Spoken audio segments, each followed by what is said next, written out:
Reka subira ndabaye ikaze mwese shuti banywanyi bacu mukunda kandi mugakurikira amakuru n'ibiganiro tubandanya gushikiriza kuri iyi chaîne yanyu hano yacu ya Isange TV, chaîne ibashikiriza amakuru n'ibiganiro byabigezweho kandi babyakura amatohoza.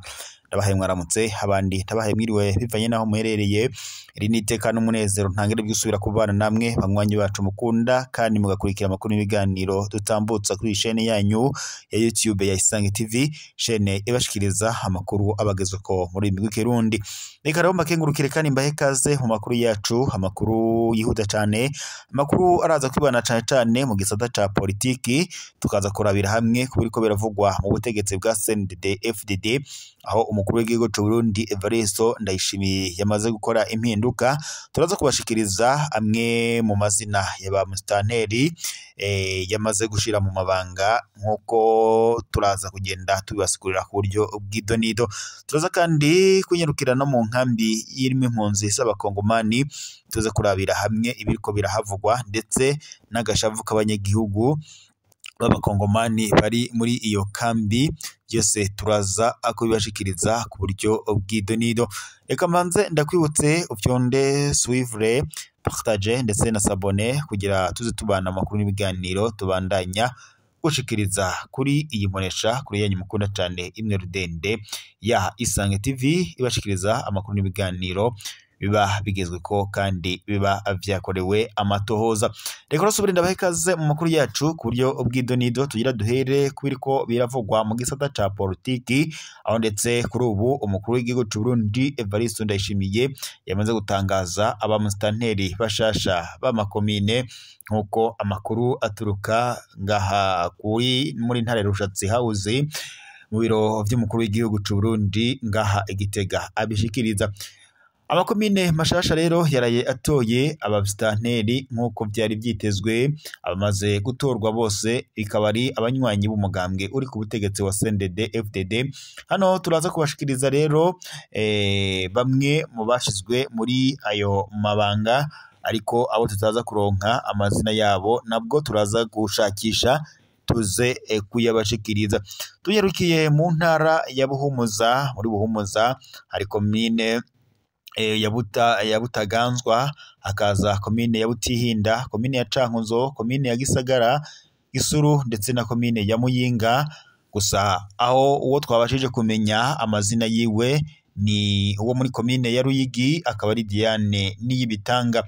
Aho mu ntara ya Bujumbura hari muri komine Bubanza, akaba irongowe na Jeremy Simbagoye. Naho komine ya Bukinanyana ndetse na Cibitoke tukaba tutararonka amazina yabo.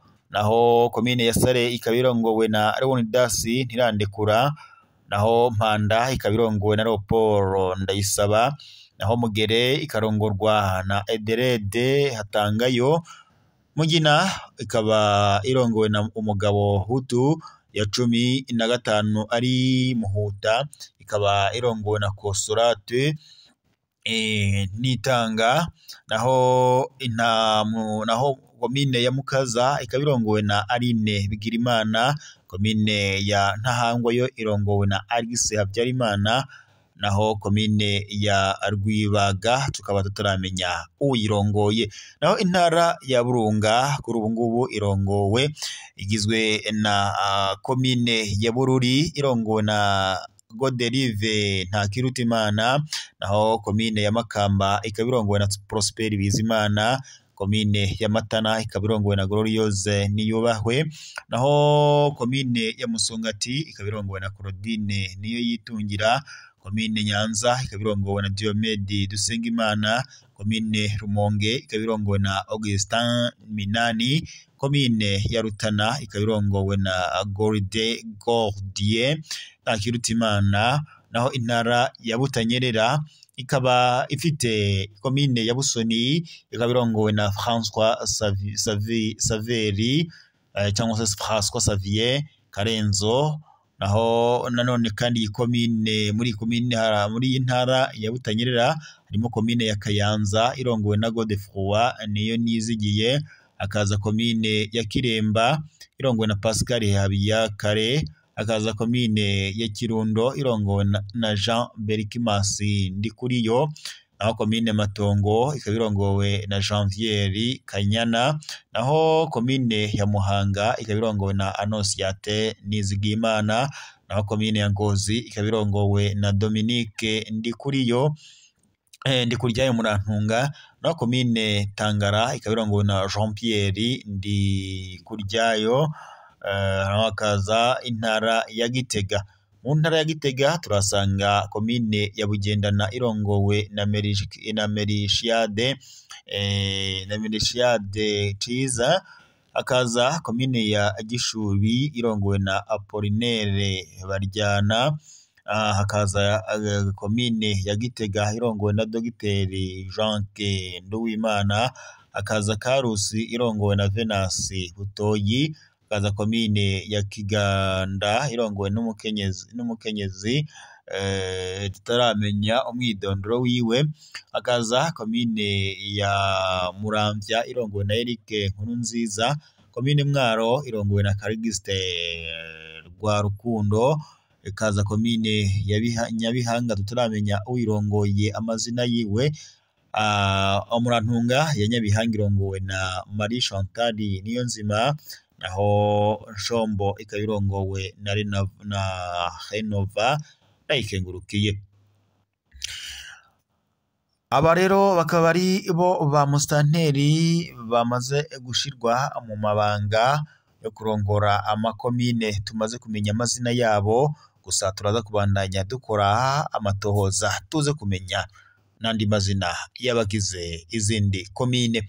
Naho mu ikambi ya Kinama ibiciro by'amakara byaraduze, inkambi y'impunzi kuri ubu irarushe. Kuva ku 2022 mu Kakaro y'umwaka, mu ikambi y'impunzi ya Kinama iri mu ntara ya Buhumuza mu buseruko bw'u Burundi, amakara y'ibiti azwi nk'igikoresho gikoreshwa cyane mu guteka ateka abura, akaba ariko arabura cyane. Mu kiringo c'amezi makeya igiciro caraduze kabiri, kiva ku 25,000 y'amarundi kija ku 50,000 by'amarundi nkuko abayagura babitomora.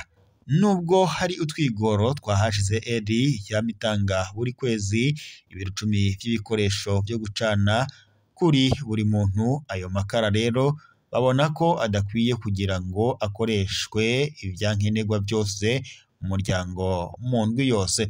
Ayo makara ya kijambere atangwa rimwe ku kwezi, ariko amakara akamara iminsi mikeya cane, mu nyuma duca dutegerezwa kugura amakara ariko nta buryo tuba dufise.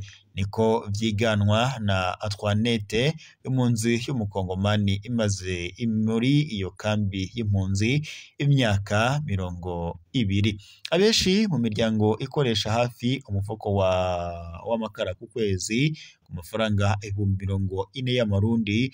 Ayo makara ntaheza ngo akwire mu gihe n'uburyo atabwo. Abahagurishiriza tubabajije basigura iryo duga ry'ibiciro bafatiye ngo ku ndinganizo. Ikibazo kiri hejuru, ibiti byaradugijwe, tuja kubirondera kure, dutanga amakori menshi, no kuyunguruza navyo birazimbye, kandi no ku masoko naho ibintu byose byarazimbye, natwe biratugora. Niko Salvatore umucuruzi w'amakara Ikinama yigana. Kubera ukubangamira amashamba ndetse n'iduga ry'ibiciro by'ibitoro ku muguzi, kugumiza ngo ku biciro bya kera ntibikunda. Imiryango imwe n'imwe kubera ukubura amakara ubu ija gusenya mu matongo y'abarundi canke igacana ibikoresho bidakomeye. Mu gihe impunzi bizigora guteka rimwe ku munsi, iduga ry'ibiciro rifatanije n'igabanuka ry'imfashanyo birabangamiye amagara y'abantu, gufungura kw'aba banyagihugu. Ikambi y'impunzi ya Kinama kuri ubu irimwo impunzi z'abakongomani zishika 8,000 nk'uko amakuru duhabwa n'ishirahamwe mpuzamakungu rijejwe impunzi kw'isi ribitomora. Repubulika Iharanira Intwaro ya Kongo rero kuva mu mpera z'umwaka wa 2021 ubwo M23 yasubiraga gufata ibigwanisho, kuri ubu ngubu abanyagihugu benshi cyane bakaba barahunze barataye izabo, ndetse mu Burundi hakaba habarurwa impunzi nyinshi cyane nk'uko ishirahamwe mpuzamakungu rijejwe impunzi kw'isi HCR ribishikiriza mu vyegeranyo baba bakora umunsi ku munsi. Reka rawushimire mu mwese mwari kumwe natwe mu makuru n'ibiganiro twego turashikiriza kuri Imbonesha kuri mukora cyane ngo Rudende Isange TV. Muri aka kanya tuyasozere ngaha, dusubire mu kanya mu makuru araza kuba agezwe ko yari amakuru rero yashikirizwaga n'Imbonesha kuri mukora cyane imwe Rudende Isange TV, ishene ibashikiriza amakuru n'ibiganiro biba bigezwe kandi biba vyakorewe amatohoza. Nabashimire rero mubandanye mugira ibihe byiza, turasubira mu kanya mu makuru araza kuba agezwe ko.